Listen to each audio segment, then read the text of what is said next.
If you ever find an old cassette tape in a dead person's house, do not press play. Not even once.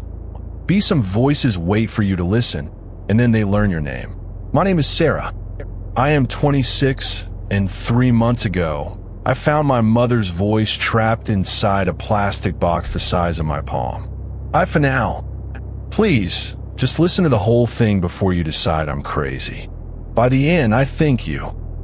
My mother died in March. Cancer. Slow, then fast, the way the doctors always warn you it will be.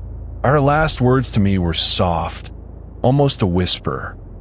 She said, "Sarah, don't listen to anything that's so." She said strange things all week about shadows in the corner, about a man standing by the window W. I didn't understand what she meant. I still don't, not fully. But I understand enough now to be Afra. After the funeral, it fell on me to clean out her house. I'm an only child.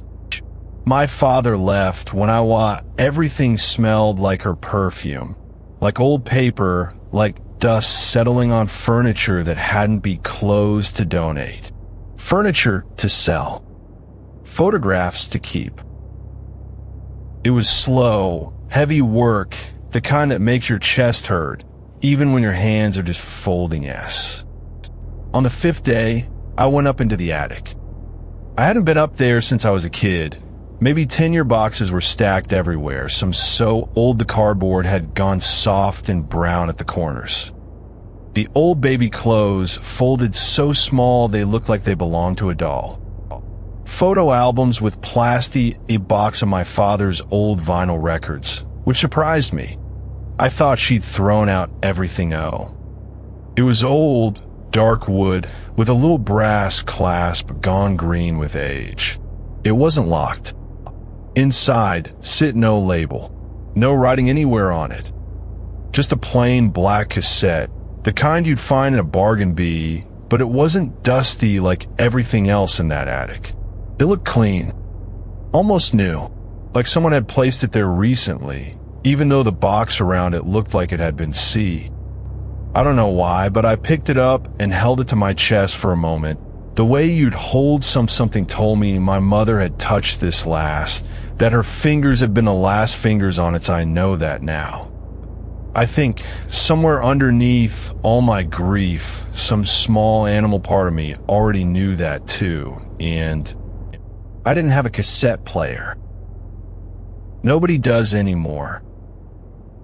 So I drove to 3 different thrift stores before I found an old boombox, dusty and covered, and Stick the man at the counter tested it for me. And it worked, the wheels turning with a soft mechanical whoo. That night, I sat on the floor of my apartment with the boombox in front of me.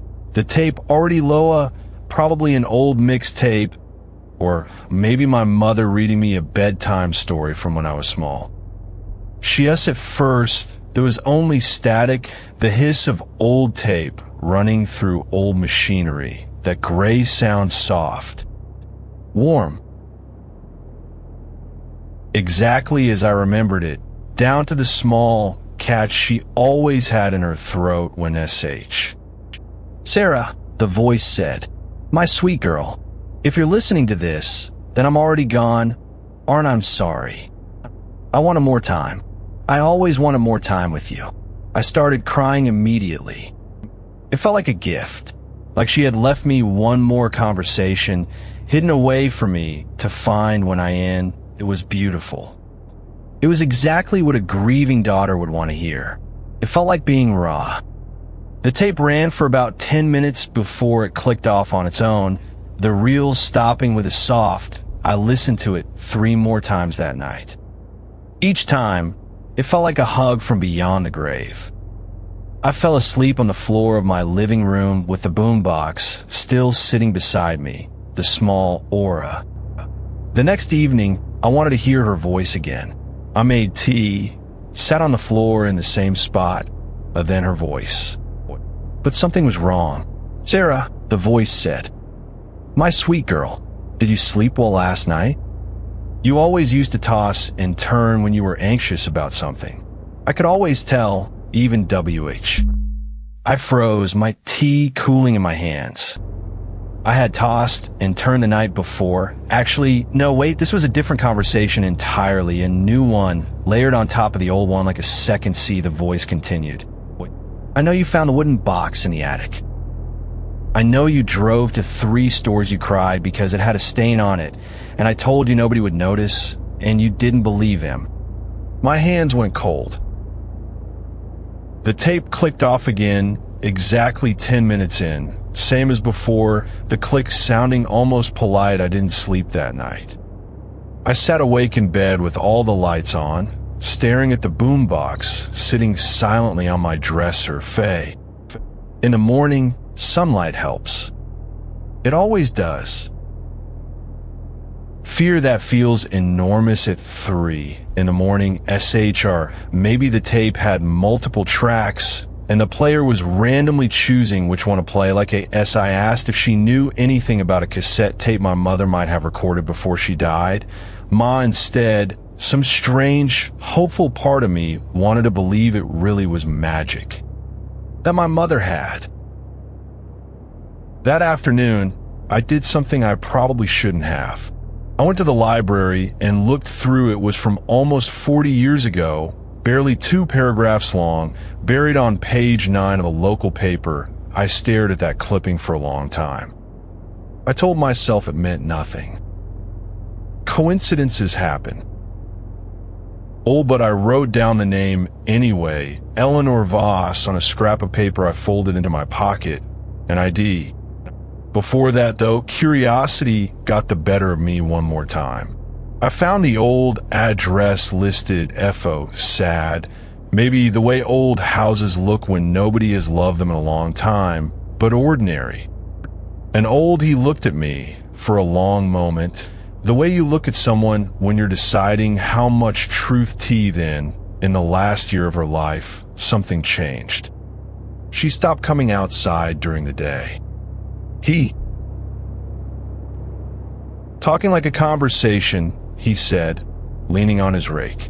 Back and forth. Except there wasn't Ev Margaret. Walter's face did something complicated, somewhere between sadness and something older, and in the girl. He shook his head slowly. The girl was gone before the funeral.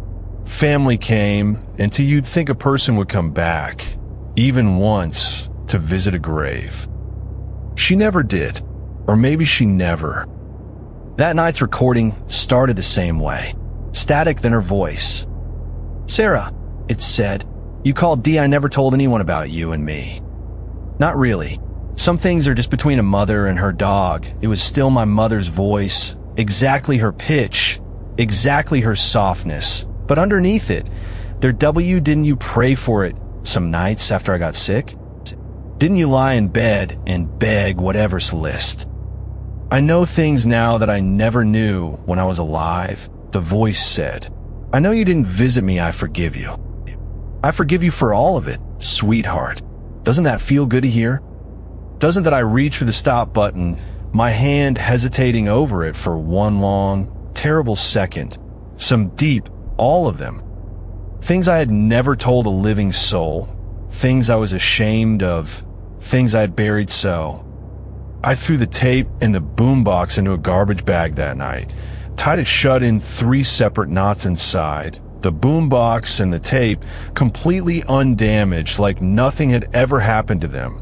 No, see, I carried the bag inside. I didn't unpack it right away. I let it sit in my closet for almost 2 weeks another night. I woke at exactly 3:17 in the morning, a time that would come to matter very much law. I told Priya everything, one night over wine at her kitchen table, half expecting her to tell me. Priya shrugged, uncomfortable, wrapping both hands around her wine glass like it could warm something of my habits, my secrets, my fears. And each time, the voice sounded a little more confident. A little the next morning, I asked Priya if her grandmother was still alive, if maybe she could tell me more. I bought a hammer. That sounds almost funny now, writing it down. Go to hardware stores, specify. I smashed the plastic casing until it cracked into a dozen pieces, until the thin brown tape spilled. Then I gathered every piece into a metal bucket, carried it out to my apartment's small concrete coup. I felt for the first time in weeks like I could breathe.